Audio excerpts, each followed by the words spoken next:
আসসালামু আলাইকুম। এগুলো হলো আমার প্রজেক্টের জাপানি কুইকার ফিশ। এগুলো থেকে গত বছর আমি প্রথমবারের মতন ডিম সংগ্রহ করেছিলাম এবং বাচ্চা উৎপাদন করেছি। আলহামদুলিল্লাহ এবছরও মাছগুলি আমার কাছে রয়েছে।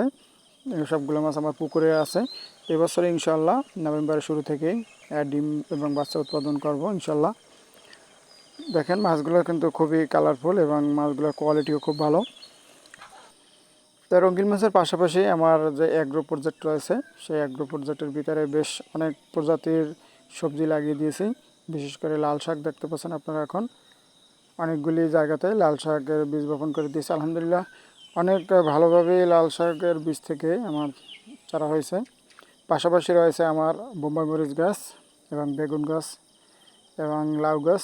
লাউ গাছগুলোতে আল্লাহর রহমতে অনেকগুলি ফল আসছে।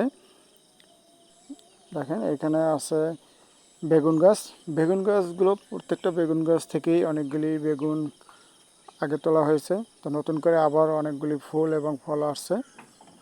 দেখেন প্রতিটা বেগুন গাছেই অসংখ্য পরিমাণে ফুল এবং ফল আসছে। এবং এর সামনে যে জায়গাটা রয়েছে খালি জায়গা, এখানে শীঘ্রই এখানে ধনিয়া বীজ বপন করা হবে, সেজন্য এই জায়গাটা রেডি করতেছি।